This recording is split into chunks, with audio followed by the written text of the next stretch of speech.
telling some more horror stories from Reddit. I had a good time last night with everybody, and I hope you did too. So, before I get started, as you already know, like, share, subscribe, leave me some comments. I don't care if you come in here and troll me, it ain't gonna work. So, let's just jump right into this. Here we go. Alright, we're gonna jump back on a story like we did yesterday with the stairs, the random staircases in the woods. Yeah, we're going to jump back on those. There's a rule some search and rescue guys won't talk about, not officially and not on paper, but if you get enough of them alone, long enough, eventually one of them will crack and tell you the same thing. If you're deep in the woods and you find stairs, okay, just like a staircase, like spiral staircase in some cases, just all kinds of different staircases. You don't go near them, okay? Now, what do I know about stairs in the wilderness? Not a thing. But something I can tell you right now, that if a bunch of park rangers are saying this, I mean, it's got to have some kind of weight to it, right? All right.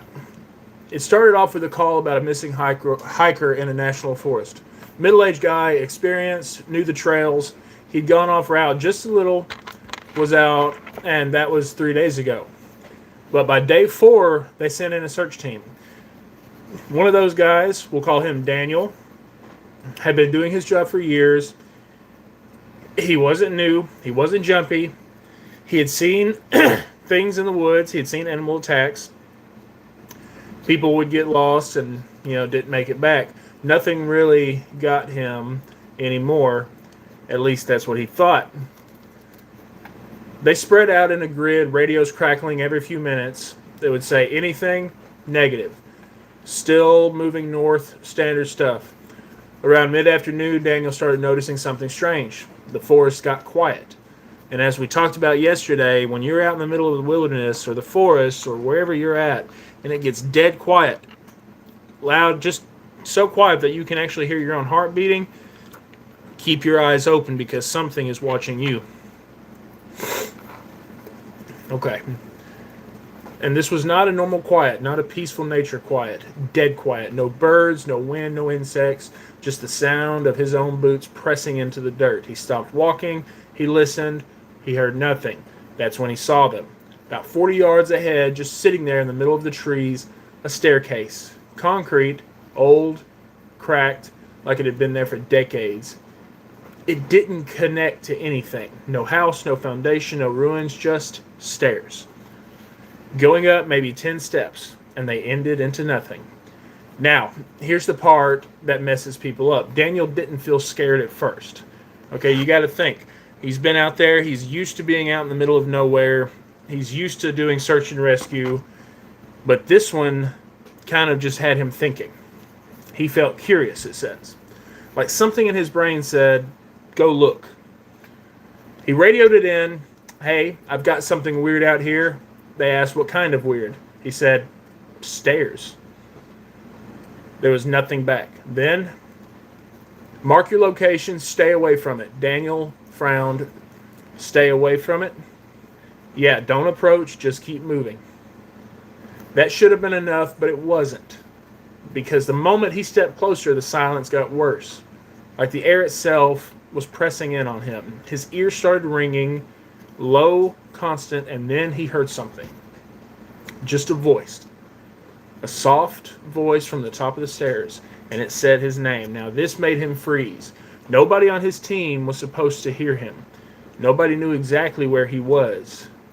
And then he heard the voice say, Daniel, come up here. The voice wasn't loud, it didn't echo, it sounded like it was right next to him. His radio crackled. Daniel responded. He didn't answer. Because now he could hear footsteps coming from above the stairs. But there was nothing there. A voice spoke to him again. Closer now. You're almost here. Daniel took a step back, then another, and suddenly the forest sound came rushing back. Birds, wind, life, the whole 9 yards. He ran, didn't say anything, didn't look back, he just ran. When he got back to the team, pale and shaking, he told them what he saw. Nobody laughed. Nobody questioned him. One of the older guys just nodded and said, yeah, you found stairs. They never found the missing hiker, but a week later, another team reported something.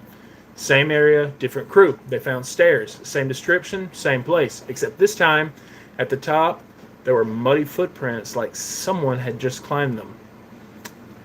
And the footprints just kept going. Now, let's break this down, okay? I know in yesterday's video, we talked a lot about these stairs.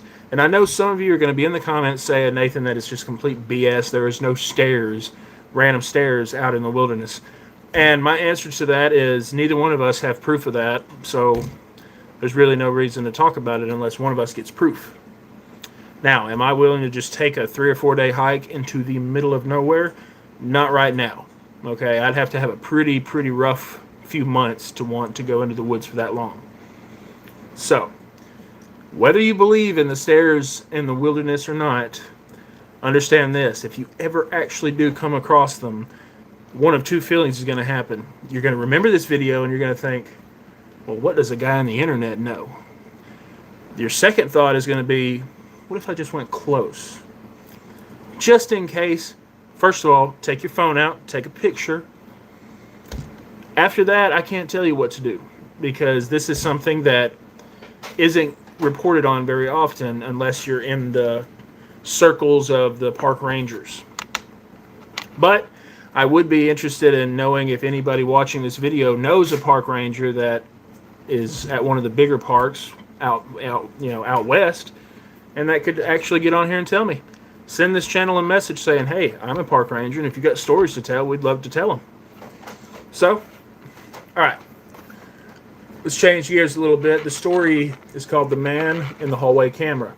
Now, understandably, people in this chat is going to have cameras in their home, okay? This may freak you out a little bit. It may not. We'll see. There's a reason some people refuse to install security cameras inside their homes. It's not privacy. It's what they might see. A couple in Ohio installed a small indoor camera in their hallway. Nothing fancy, just something to keep an eye on things while they were out. They had a dog. Sometimes it got into stuff. They wanted the peace of mind. 4 months, nothing happened. The footage was boring, dog walking around, lights turning on and off, normal life, until one night the camera picked up movement at 2:13 a.m. The hallway light flicked on slowly like someone had flipped the switch. But the couple was asleep, both of them. Upstairs, the camera recorded a figure stepping into view, tall, thin, standing at the far end of the hallway facing the camera. At first glance, it looked like a person, but something was off. Its posture was wrong, too stiff, too straight, like it didn't know how to stand naturally. It stayed there for 17 seconds, not moving, just watching. Then, it tilted its head. Just too far, past the neck, past as far as the neck would allow you to turn your neck. The next part is what made them call the police because the camera picked up audio, a faint sound like whispering. When they played it back and slowed it down, they could make out words. It sounded like, they don't see me, they never see me. The figure stepped closer, one slow step, then another. The dog appeared at the edge of frame, stopped, and started growling, then whimpering, and then it ran away. The figure turned its head towards the dog, then looked directly into the camera and smiled. At 2:14 a.m., the footage glitched, static, just for a second. Then it cleared and the hallway was empty. The lights were off and there was nothing there. The couple woke up later that morning. No signs of forced entry. Door locked, windows sealed, nothing missing. Police checked the footage, searched the house, found nothing. But here's the part that doesn't quite sit right. When they reviewed older footage, they found something. The same figure standing in the hallway on different nights. Not every night, and not all the time, but always in the same spot at the end of the hall. Just standing there, just watching. And somehow the couple never noticed until the night it moved. So I have security cameras on the outside of my house. I do not have them on the inside. Not for the reason that I think there's going to be a shadowy figure, but it comes down to... All right, so let me explain to you this way, okay? Here at Paranormal Bound Podcast, we do the podcast, we do lives, we do all kinds of videos, and we ghost hunt. Here's our rule: we never ghost hunt our own homes, because this is not something. This is where you come to relax. This is where we come to sleep. Okay, this is your home. I don't want to know if it's haunted, even in the slightest bit. Okay, that would bug me if I was trying to sleep. So, take what you will of that. Maybe some people would prefer to ghost hunt their homes and make friends with them. I have no idea. Okay. This one's a little bit more strange, but bear with me. The voice on Channel 6. This one comes from a long-haul trucker. Guy who has been on the road for over a decade. Night driving, empty highways, middle of nowhere. The kind of places where your headlights feel like the only light in the world. Been there, done that. He was driving through a stretch of road that didn't even feel real. Miles of nothing. No towns, no gas station, no traffic. Just black road cutting through the dark land. Around 1:30 a.m., his CB radio crackled. It was on Channel 6.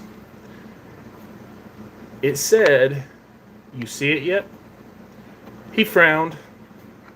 Nobody had been talking. The channel had been dead for miles. He grabbed the mic and said, "See what?" Static. Then it said, "On your right." He looked and he saw nothing but trees.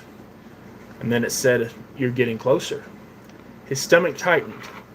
There's something wrong with this voice. It doesn't sound like it's coming through a radio. It sounded too clear and too close.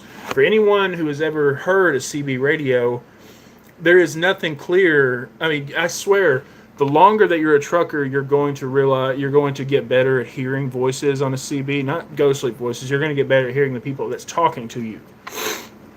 For example, real quick, before I jump back into the story, I was driving one time and I was bored and I heard, I kid you not, a trucker come over the CB going, and this is what it sounded like. I grabbed the mic and said, "No joke," he said, 10-4. Okay, just spoke trucker language, didn't even know it, moving on. So the trucker gets back on the mic and says, "Who is this?" There's silence on the other end, then it said, "Don't stop." Headlights appeared in his mirror. Okay, so we might be dealing with a day cab. No, that doesn't make sense either. Oh, duh. Side mirrors.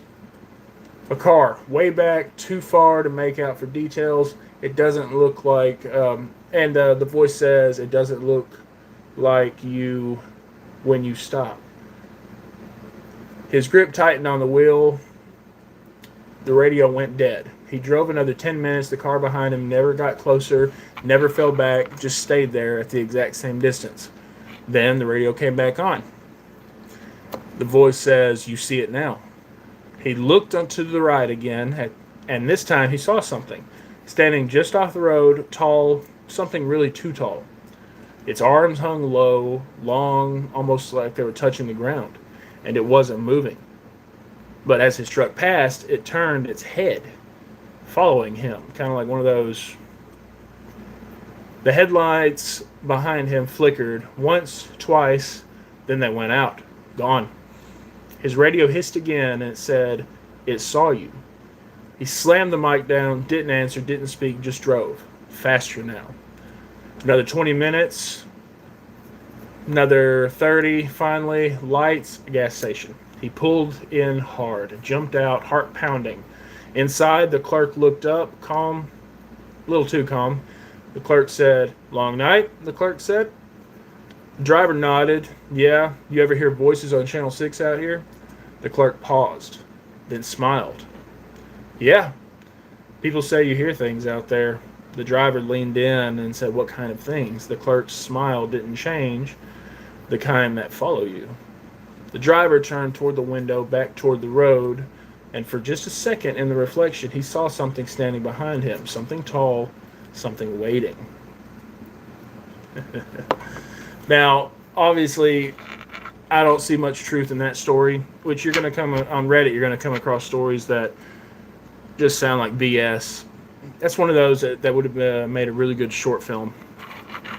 But yeah, all kinds of stories that you'd find on here, man. Just sit down and read them sometime, or come onto the channel and listen to them from here. But I hope you guys enjoyed. Not much of a long video tonight, but I hope you guys enjoyed the stories. Let me know in the comments.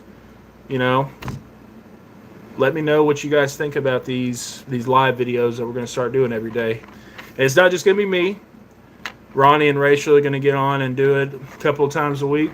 We're just kind of switch out, and then we'll do the podcast at the end of the week. So let us know what you guys think. Like, share, subscribe. Thank you guys. And I will see you on the next one.